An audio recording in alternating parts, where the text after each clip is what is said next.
नमस्कार दोस्तों, pharma equipment master class series में आपका स्वागत है। इस सीरीज़ में हम फार्मा के क्रिटिकल इक्विपमेंट को डिकोड करेंगे सिंपल, क्लियर और प्रैक्टिकल लैंग्वेज में, ताकि आप सिर्फ थ्योरी ना पढ़ो बल्कि उसे समझो, विजुलाइज करो और कॉन्फिडेंटली अपनी इंडस्ट्री या एकेडमिक में अप्लाई कर पाओ।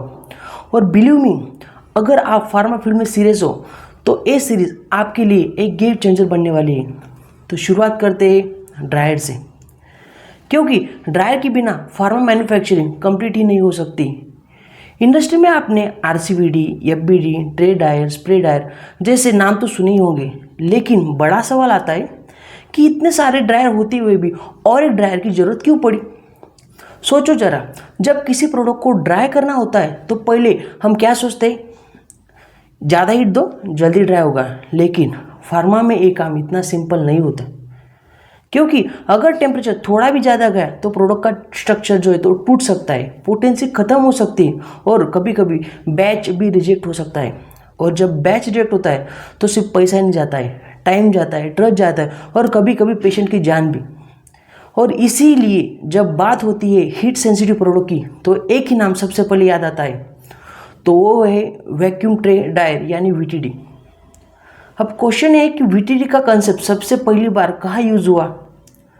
तो स्टोरी शुरू होती है 1950 में यूरोप से, जब लैब में साइंटिस्ट ने देखा कि अगर एयर प्रेशर को कम कर दिया जाए तो लिक्विड लो टेम्परेचर पे ही इवेपोरेट होना शुरू हो जाता है। और इसी आइडिया को बाद में फार्मा वर्ल्ड में अडॉप्ट किया, मल्टीपल ट्रेस, एक वैक्यूम चैम्बर और कंट्रोल हीटिंग सिस्टम, और बस जन्म हुआ वैक्यूम ट्रे ड्रायर का। ये डिस्कवरी एक रिवोल्यूशनरी थी, स्पेशली उन मॉलिक्यूल के लिए जो हीट सेंसिटिव होते हैं। अब सिंपल शब्दों में समझते हैं वीटीडी का काम कैसे करता है और कैसे यूज, इसका एप्लीकेशन क्या है। वीटीडी ट्रे एक क्लोज बेस ड्राइंग इक्विपमेंट है। क्लोज सिस्टम होता है, वैक्यूम क्रिएट करते हैं, प्रोडक्ट को लो टेम्परेचर पे ड्राई करते हैं और उसका प्रिंसिपल बहुत ही सीधा है। प्रेशर कम कर दिया तो बॉइलिंग पॉइंट कम हो जाता है। रिजल्ट, मॉइस्चर इजीली इवेपोरेट हो जाते हैं बिना प्रोडक्ट को ज़्यादा हीट दिए। और सबसे बड़ी बात, यह कंडक्शन बेस होता है। जैसे रोटी तवे पे डायरेक्टली सेकती है, हीट तवे से डायरेक्टली होकर रोटी तक पहुंचता है, वैसे ही वीटीडी में ट्रेस के नीचे से हीट जाती है और प्रोडक्ट ट्रे के ऊपर डायरेक्टली कांटेक्ट में। मतलब ना एक्स्ट्रा एयर फ्लो, ना ऑक्सीडेशन का रिस्क, ना केमिकल डिग्रेडेशन। फिर एक सवाल आता है, जब एफबीडी और स्प्रे ड्रायर जैसे मॉडर्न फास्ट ड्रायर अवेलेबल है तो वीटीडी आज भी इतना रिलेवेंट क्यों है? तो आंसर सिंपल है, वैक्यूम प्रेशर मॉइस्चर को खींचता है बिना प्रोडक्ट को ज़्यादा हीट दिए। दूसरी बात, नो ऑक्सीजन, मतलब नो ऑक्सीडेशन। चेंबर में ऑक्सीजन ही रहेगा तो सेंसिटिव मॉलिक्यूल डिग्रेड ही नहीं होगा। तीसरा पॉइंट आता है टेम्परेचर कंट्रोल, ओवर हीटिंग का जीरो चांस। और इसी वजह से दोस्तों वीटीडी आज भी फार्मा में एक गोल्ड स्टैंडर्ड है, क्योंकि एंड में सबको एक ही चीज़ चाहिए, मॉलिक्यूल की पोटेंसी बचाना। तो अभी तक हमने देखा कि वैक्यूम ट्रे क्या होता है, लेकिन वैक्यूम ट्रे के ड्रायर के हर एक पार्ट का एक स्पेसिफिक साइंटिफिक रोल होता है। तो चलिए दोस्तों समझते हैं वन बाय वन। पहला पार्ट आता है एसएस ट्रे। दोस्तों ये ट्रे बनाए जाते हैं स्टेनलेस स्टील 316 से, जो कि फार्मा इंडस्ट्री में एक तरह से गोल्ड स्टैंडर्ड माना जाता है। अब सवाल आता है कि एसएस 316 ही क्यों? तो सबसे पहली बात, इस मेटल की करोजिव रेजिस्टेंस बहुत ही हाई होती है। मतलब मॉइस्चर, ऑक्सीजन या साल्ट के कांटेक्ट में आने से ये आसानी से रस्ट नहीं करता। और सबसे बड़ी बात, इसकी स्मूथ क्लीनिंग प्रॉपर्टी की वजह से कंटामिनेशन का रिस्क ऑलमोस्ट जीरो हो जाता है। और इसी वजह से एसएस 316 को फार्मा इंडस्ट्री का एक तरह से गोल्ड स्टैंडर्ड माना जाता है। दूसरा पार्ट आता है वैक्यूम चैम्बर, जो कि उसका मेन बॉडी होता है। सिंपल शब्दों में, यह चैम्बर वैक्यूम को होल्ड करता है और सिस्टम को बिल्कुल क्लोज और कंटामिनेशन फ्री बना देता है। मतलब जब यह चैम्बर क्लोज होता है तो बाहर का एनवायरनमेंट अंदर एंटर नहीं कर पाता और इसी वजह से प्रोडक्ट सेफ, सिक्योर और कंटामिनेशन फ्री रहता है। तीसरा पार्ट आता है हीटिंग शेल। दोस्तों आपने नोटिस किया होगा कि ये जो हीटिंग शेल होती है ना, तो इनके थ्रू हॉट वाटर या स्टीम सर्कुलेट की जाती है और यही सर्कुलेशन ट्रे के नीचे से यूनिफॉर्मली हीट जनरेट करता है। अब लॉजिक सिंपल है, हीट अगर यूनिफॉर्म होगी तो ड्राइंग भी यूनिफॉर्म होगी, लेकिन अगर हीट अनइवन होगी तो प्रोडक्ट में कहीं पर ओवर ड्राइंग हो जाएगा, कहीं पर पैचेस रह जाएंगे और यही चीज़ फार्मा प्रोसेस के लिए बिल्कुल भी एक्सेप्टेबल नहीं है। तो आप समझ गए होंगे कि ना यूनिफॉर्म हीटिंग शेल का डिज़ाइन कितना इम्पोर्टेंट क्यों है, यही स्मॉल डिटेल प्रोडक्ट की क्वालिटी को डिफाइन करती है। चौथा पार्ट आता है वैक्यूम पंप। इस पूरे सिस्टम का हार्ट कहा जाता है वैक्यूम पंप को, पर आखिर क्यों? सिंपल है दोस्तों, वैक्यूम पंप चैम्बर का प्रेशर कम कर देता है।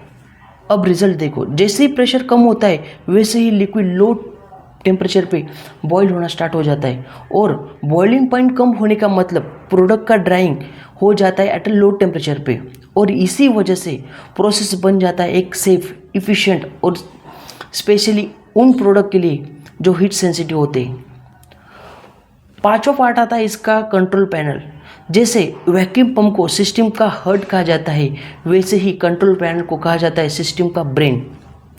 सिंपल शब्दों में बोले तो यहीं पे ऑपरेटर टेम्परेचर, वैक्यूम और ड्राइंग टाइम सब कंट्रोल करता है। मतलब जितना स्मार्टली आप यहाँ से सिस्टम को ऑपरेट करोगे उतना ही स्मूथली और इफिशिएंटली पूरा प्रोसेस चलेगा। तो दोस्तों अब समझ गए होंगे, बिना ब्रेन के बॉडी काम नहीं कर पाता और बिना कंट्रोल पैनल के सिस्टम भी काम नहीं कर पाता। 6 नंबर का पार्ट्स आता है कंडेंसर यूनिट। अब सवाल है कि चैम्बर से जो मॉइस्चर इवेपोरेट और एस्केप किया जाता है उसका आगे क्या होता है? तो उस वेपर को कंडेंसर कैच करता है, और कंडेंसर का काम होता है वेपर्स को थोड़ा ठंडा करना और लिक्विड में कन्वर्ट करना। मतलब जो भी मॉइस्चर बाहर निकला वो इधर ट्रैप हो जाता है। तो देखा दोस्तों, कंडेंसर एक साइलेंट हीरो की तरह चैम्बर को कंटामिनेशन फ्री रखता है और इस प्रोसेस को स्मूथ बनाता है। 7 नंबर का पार्ट आता है रिसीवर फ्लास्क। और दोस्तों अब बात करते हैं रिसीवर फ्लास्क की। ये वो जगह होती है जहाँ पे कंडेंसर से आने वाला कंडेंसर सॉल्वेंट को कलेक्ट किया जाता है। सिंपल वर्ड में कहा जाए तो वेपर्स निकला उसे सेफ तरीके से कलेक्ट करके और रिसाइकल करते हैं या डिस्पोज किया जाता है यहाँ से। तो दोस्तों ये सारे पार्ट्स मिलके एक complete vacuum tray dryer system बनते हैं। और यहाँ एक बात हमेशा ध्यान में रखने वाली, फार्मा का असली डिसिप्लिन है कि हर पार्ट, वो चाहे ट्रे हो या शेल हो या पंप हो, एक मिशन क्रिटिकल पे काम करते। और जब ये सारे मिलके एक स्मूथली काम करते तभी प्रोडक्ट बनता है सेफ, ड्राई और सेबल और 100% कंप्लाइंट। अभी तक हमने समझा कि वीटीडी के पार्ट्स का रोल क्या होता है, लेकिन असली सवाल ये है कि एक्चुअली ये काम कैसे करता है। वेट मटेरियल ट्रे में रखा और कुछ देर बाद वो ड्राई हो गया, बट कैसे?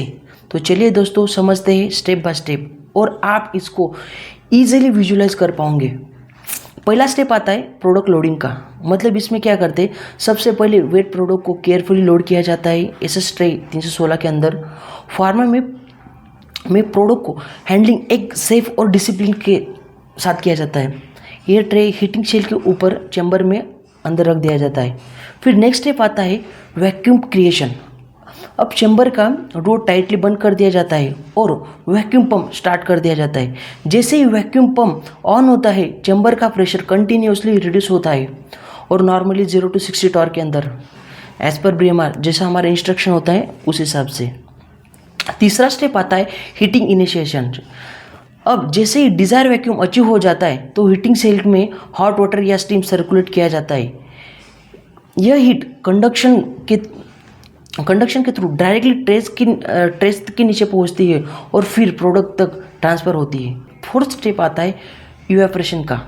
यहाँ पर लो टेम्परेचर की वजह से मॉइस्चर का बॉइलिंग पॉइंट बहुत ही कम हो जाता है। जैसे नॉर्मल कंडीशन में अगर 100 पे अगर वो ड्राई होता है, पर वीटीडी में सिर्फ 40 या 50 पे ही मॉइस्चर इवेपोरेट होना स्टार्ट हो जाता है, और यह वेपर्स वैक्यूम पंप के थ्रू चैम्बर से कंटिन्यूसली बाहर निकाले जाते हैं। 5th नंबर का स्टेप आता है ड्राइनेस एंड कूलिंग। जब प्रोडक्ट रिक्वायर्ड ड्राइनेस लेवल तक पहुंच जाता है एज पर BMR इंस्ट्रक्शन, तब हीटिंग बंद कर दिया जाता है और सिस्टम को कूल होने दिया जाता है, और QC टीम को कॉम्पोजिट सैंपल सेंड कर दिया जाता है। QC टेस्ट करती है, अगर product with in specification limit है तो रिजल्ट कंप्लाई कर दिया जाता है और फिर प्रोडक्ट सेफली अनलोड कर दिया जाता है। तो दोस्तों ये था वैक्यूम ट्रे ड्रायर का step by step working principle. Simple word में वैक्यूम प्रेशर कम करता है, शेल हीट कर देते हैं और मॉइस्चर लो टेम्परेचर पे निकाल दिया जाता है। रिजल्ट सेफ, यूनिफॉर्म और स्टेबल ड्राई प्रोडक्ट हमें मिलता है। और मेन इनमें QC सैम्पलिंग का मैंने जिक्र किया, तो सैम्पलिंग आखिर होता क्या है, सैम्पलिंग क्यों करते हैं और हर इक्विपमेंट का सैम्पलिंग कैसे होती है, इसके लिए मैं एक डेडिकेटेड वीडियो बनाने वाला हूँ जिसमें मैं सैम्पलिंग प्रोसेस को डीप एंड डाइव आपको डिकोड करने वाला हूँ। तो टेंशन मत लीजिए, चैनल के साथ बने रहिए और चैनल को सब्सक्राइब भी कीजिए। दोस्तों, अभी तक हमने देखा कि वीटीडी क्या है, वीटीडी का एक्चुअल प्रोसेस कैसा होता है और उसके हर एक पार्ट्स का क्या काम है। लेकिन अब इम्पॉर्टेंट सवाल आता है कि वीटीडी का एग्जैक्टली यूज़ कहाँ होता है, क्या यह हर एक बैच के लिए यूज़ होता है या सिर्फ स्पेशल केस में। तो चलिए समझते हैं वीटीडी की असली वैल्यू फार्मा वर्ल्ड में कहाँ दिखाई जाती है। पहली बात, जो हीट सेंसिटिव मटेरियल होते हैं, मतलब नॉर्मल ड्रायल में टेम्परेचर हाई होता है और प्रोडक्ट डायरेक्टली एयर के थ्रू कांटेक्ट में आता है। लेकिन जब बात होती है इंजेक्टेबल, हार्मोन्स और वैक्सीन जैसे हाई वैल्यू प्रोडक्ट की, तो एक छोटी सी गलती पूरा बैच रिजेक्ट कर सकता है और हमारा लाखों का नुकसान भी हो सकता है। सिंपल सा एग्जांपल है, अगर किसी प्रोडक्ट का बॉइलिंग पॉइंट अगर 100 है तो वीटीडी में का इफेक्ट से उसे 40 या 50 पे ही ड्राई किया जाता है, without oxidation, without thermal degradation. दूसरा, जो क्रिस्टलाइन या हाइड्रोस्कोपिक जो प्रोडक्ट होते हैं उनमें, मतलब कुछ मटेरियल एटमॉस्फेयर से मॉइस्चर एब्जॉर्ब कर लेते हैं और रिजल्ट होता है कि सेल्फ लाइफ उसकी कम हो जाती है, क्वालिटी ख़राब हो जाती है। Example lactose, citric acid, ammonia जैसे, उनका नेचर हाइग्रोस्कोपिक होता है और इनके थ्रू वीटीडी एक बेस्ट एग्जांपल है। Third, solvent recovery in API plant, जब वेट केक में सॉल्वेंट हो और उसे ड्राई करना हो तो वीटीडी गेम चेंजर की तरह काम करता है। एग्जांपल मिथेनॉल, एसीटोन, ड्राइंग के साथ साथ सॉल्वेंट को भी रिकवर करके रिज्यूम भी का काम करता है। फोर्थ, एंकोलॉजी या हाई पोटेंसी वाले प्रोडक्ट, मतलब कुछ मॉलिक्यूल खुद ऑपरेटर के लिए बहुत ही डेंजरस होते हैं, उनके लिए कंटेमिनेशन कंट्रोल और ऑपरेटर का सेफ्टी सबसे बड़ी प्रायोरिटी होती है और वीटीडी क्लोज सिस्टम की होने की वजह से इसे बनाता है एक ड्रग्स के लिए एक आइडियल सॉल्यूशन।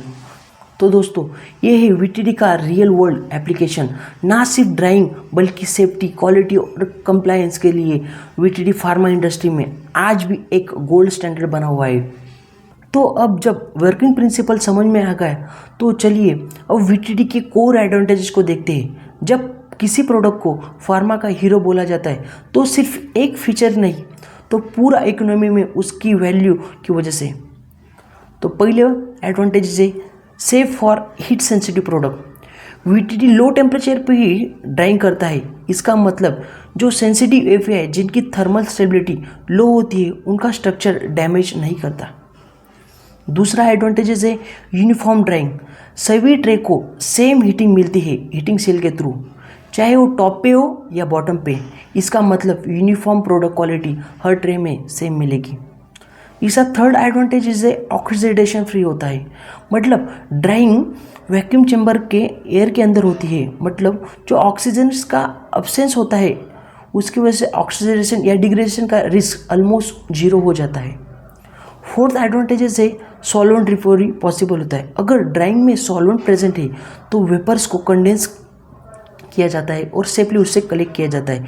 इससे सॉल्वेंट रीयूज भी किया जाता है और पोल्यूशन का रिस्क ऑलमोस्ट जीरो रहता है। इसका फिफ्थ एडवांटेजेस आता है बैच वाइज कंट्रोल। इसमें आप हर एक बैच के लिए एक अलग टेम्परेचर, वैक्यूम लेवल और टाइम सेट कर पाते हो, जो फार्मा में बैच रिप्रोडक्सिबिलिटी के लिए एक क्रिटिकल होता है। इतना पावरफुल इक्विपमेंट है वीटीडी, लेकिन सब कुछ परफेक्ट नहीं होता। आइए देखते हैं कुछ इंपॉर्टेंट लिमिटेशन या उसके डिसएडवांटेजेस जो हमें।